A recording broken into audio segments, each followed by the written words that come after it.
할렐루야. 네, 새벽을 깨워 현장과 영상으로 함께 하시는 우리 모든 강연의 성도님들을 예수님의 이름으로 환영하고 축복합니다. 네, 오늘은 생명의 삶 8월 7일자 본문인 이 열왕기하 20장 1절에서 11절의 말씀을 가지고 이 생명의 주권자를 움직인 통곡의 기도라는 제목으로 하나님의 말씀 나누도록 하겠습니다. 메이저리그 야구 선수 중에 뉴욕 양키스의 유명한 포수인데요, 요기 베라라는 선수가 있습니다. 그가 이제 여러 가지 명언을 남겼는데 그 중에 한 명언이 있습니다. 무엇이 있냐면 끝날 때까지는 끝난 게 아니다 라는 이 말이 있습니다. 이 말의 의미가 무엇인가요? 바로 마지막까지 포기하지 말라는 의미로 이제 사용이 된 것입니다. 포기하지 않는 것은요, 우리 신앙생활의 덕목 중 하나입니다. 그것을 히스기야가 오늘 말씀을 통해서 우리에게 보여주고 있습니다. 어제 본문까지 히스기야가 이 아수르의 협박을 믿음으로 극복한 이야기가 끝이 났습니다. 그런데 이 오늘 본문부터는 이 히스기야가 죽음에 이르는 병에 걸린 이야기가 시작이 되죠. 히스기야는 이번에도 여호와께 기도로 모든 것을 의탁하며 나아갑니다. 하나님은 그의 기도를 들으셨고요, 그에게 생명을 15년이나 연장해 주셨습니다. 이것을 통해서 우리는 무엇을 알 수 있습니까? 하나님이 인간의 이 생사화복을 주관하시는 분이며 또 모든 것을 주님께 맡기는 기도의 능력이 무엇인지 우리는 알 수가 있습니다. 히스기야가 죽을 병에 걸렸음에도 또 어떻게 했는지, 어떻게 기도했는지, 어떤 자세로 기도했는지 우리 함께 본문 말씀을 통해서 함께 살펴보기를 원합니다. 우리 1절 말씀 다시 한번 읽어보도록 하겠습니다. 그때 히스기야가 병들어 죽게 되매 아모스의 아들 선지자 이사야가 그에게 나와서 그에게 이르되 여호와의 말씀이 너는 집을 정리하라 내가 죽고 살지 못하리라 하셨나이다. 아멘. 본문에 나타난 그때가 언제인지는 알 수 없으나 이 많은 주석가들은요, 이 사내립 침공 1차 침공과 그리고 2차 침공 사이에 일어난 일이다라고 이렇게 생각을 한다고 합니다. 다시 말해서 20장은 시간 순서상으로 봤을 때 이 19장보다 이전의 사건이다라는 것이죠. 성경 기자가 의도적으로 이 사내립이 사망 이후인 현 이치에 배치한 것입니다. 이렇게 배치한 이유는 이 히스기야의 통치를 정리하기 위한 것으로 보여집니다. 남유다의 위대한 왕이었던 그 히스기야에게 죽음의 병이 찾아왔고 또 그의 인생을 마감해야 하는 상황에 놓인 것이죠. 이 병은 이 사내립의 1차 침공 때 히스기야가 보였던 그 인간적인 타협과 그리고 성전 기물을 조공한 문제들로 인한 그 여호와의 징벌일 수도 있습니다. 어떻게 했습니까? 은과 금을 조공을 한 것이죠. 심지어는 자신이 성전에 입혔던 그 금을 다 벗겨서 조공을 합니다. 이것을 주면은 그들이 물러갈 줄 알았는데 물러가지 않고 오히려 조롱하는 일을 당하게 되죠. 이사야 선지자가 뭐라고 말합니까? 히스기야에게 찾아와서 야, 집을 정리하라 내가 죽고 다시 살지 못하리라 라는 이런 말을 합니다. 저승사자가 와서 말하는 것처럼 이 이사야 선지자가 히스기야에게 와서 당신은 더 이상 살지 못하니 이제 집을 정리하라 라고 그렇게 말을 하죠. 그러나 하나님을 향한 그의 믿음에는 포기가 없었습니다. 죽는다는 소식을 전해들은 히스기야가 어떻게 합니까? 우리 2절 말씀 함께 읽겠습니다. 히스기야가 낯을 벽으로 향하고 여호와께 기도하여 이르되. 아멘. 히스기야는 자신이 꼭 죽는다는 그 소식을 듣고 좌절하는 것이 아니라 얼굴을 벽으로 향하여 하나님께 간절히 기도하는 모습을 보여줍니다. 은밀한 중에 보시는 그 하나님께 기도하기 위해서 낯을 벽으로 향한 것입니다. 그는 심히 통곡하면서 하나님께 아뢰죠. 히스기야는 진실하고 또 선한 삶을 살기 위해 애썼던 하나님의 사람이었습니다. 그러나 그 또한 어쩔 수 없는 죄인이었습니다. 그래서 히스기야는 벽을 향해 얼굴을 돌리고 심히 통곡하며 간절히 기도했던 것입니다. 이사야 선지자를 통해서 이 마음속으로는 이 죽음의 선고를 받아들였지만 또 이 문명이 바뀌어질 수 있다면 그것은 기도로서만이 가능하겠다라는 생각으로 그렇게 간절히 하나님께 기도한 것입니다. 자신이 진실과 전심으로 주님 앞에 살았으며 또 주님 보시기에 선하게 행했던 것들을 기억해달라면서 하나님의 긍휼의 은혜를 구하죠. 또한 그가 심히 통곡하며 구한 이유가 따로 또 있는데요. 무엇일까요?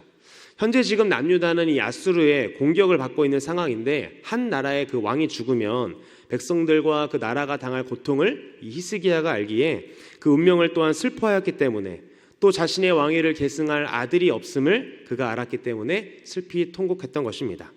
히스기야는 자신이 아무것도 할 수 없음을 처절히 깨닫게 된 것이죠. 이처럼 사람이 자신의 그 무능과 한계를 깨닫게 될 때 하나님이 일하실 기회가 찾아오게 됩니다. 그래서 가장 지혜로운 사람은 가장 먼저 주님께 묻고 또 주님을 찾고 주님을 의지하는 자인 줄 믿습니다.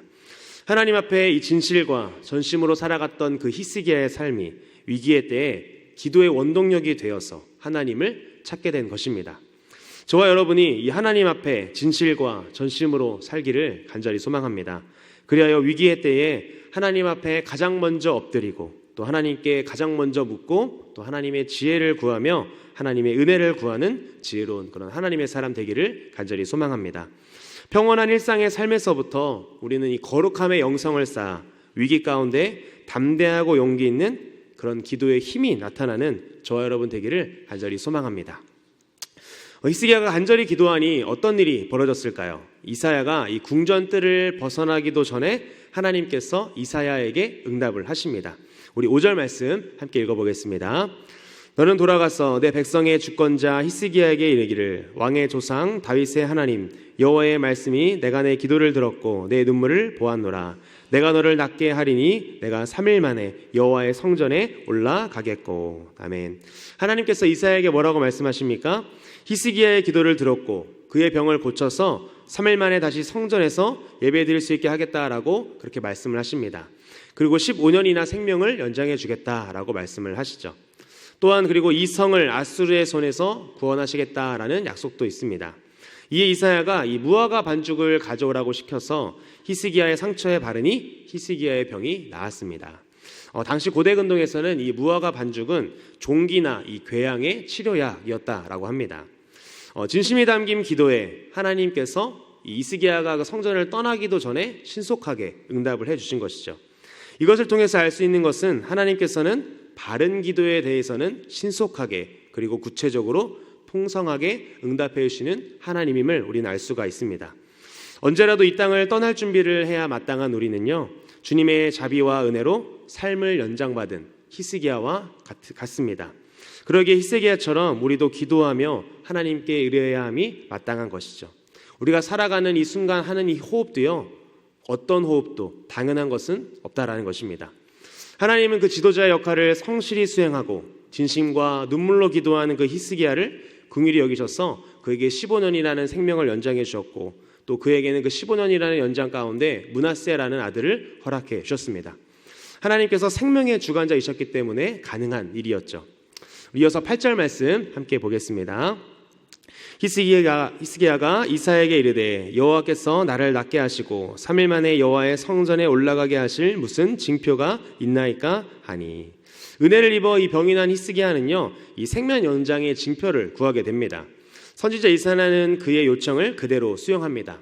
그가 확실한 이렇게 증거를 요구한 이유는요, 그가 더욱 확신 가운데 머물기를 원했기 때문일 것입니다. 하나님은 해시계에 나타난 그 해 그림자의 위치를요, 히스기야 요청대로 10도 앞으로가 아니라 10도 뒤로 물러나는 이적을 징표로 보여줍니다. 이처럼 초자연적인 이적은요, 하나님께서 우리 기도에 대해 얼마나 관심이 큰지, 또 그리고 자기의 선택받은 그 백성들에 대한 사랑이 얼마나 위대한지를 우리에게 보여주고 있습니다.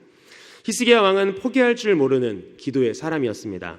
진실한 눈물의 기도로 하나님의 마음을 움직이며 은혜를 입었죠. 하나님은 우리의 기도를 들어주시기를 기뻐하는 분이십니다. 또한 우리가 응답의 확신 가운데 살아가기를 우리보다 더 원하시는 분이 바로 하나님인 줄 믿습니다.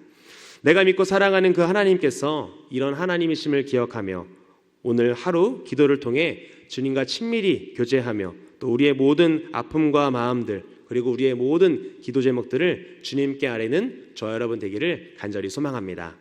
말씀을 맺도록 하겠습니다. 우리는 언제라도 이 땅의 집을 정리해야 할 한계가 있는 분명한 인간입니다. 그러나 하나님은 은혜로 우리에게 날마다 이런 새로운 호흡을 주셔서 삶을 연장시켜 주시고 또한 이 땅에서 해야 할 일들을 맡겨주십니다. 죽음에 이르는 고난 중에도 하나님께 기도하고 또 주님만을 붙잡은 그 히스기야의 모습은요, 모든 성도들이 본받아야 할 아름다운 모습인 것입니다. 히스기야를 통해 우리는 어떠한 상황에서도 기도의 자리로 나아가야 함을, 또 성도들은 하나님의 약속을 확신해야 함을 깨닫게 되죠. 죽음에 이르는 고난이 찾아오더라도 또 죽음과 같은 고통이 나에게 찾아오더라도 진실함과 전심으로 그리고 선함으로 나아가는 저와 여러분이 되기를 바랍니다. 히스기야가 나아갔던 그 진실함과 또 전심 그리고 선함은요, 사람에게 보이기 위한 것이 아니었고 하나님 앞에서 행한 것이었습니다. 자기에게 이러이러한 덕이 있으니 주님 보상을 해주세요 라는 그런 모습이 아니라, 하나님 제가 이렇게 주님 앞에서 최선을 다해 살았습니다. 주님 기억하시고 하나님의 은혜와 긍휼을 더하여 주시옵소서라는 그런 고백이었습니다. 성도 여러분, 현재 어떤 기도 제목이 있으십니까? 또 진실과 전심 그리고 선함으로 살아가며 주님의 은혜를 구할 때 하나님께서는 우리의 기도를 들으시고 응답하시는 하나님인 줄 믿습니다.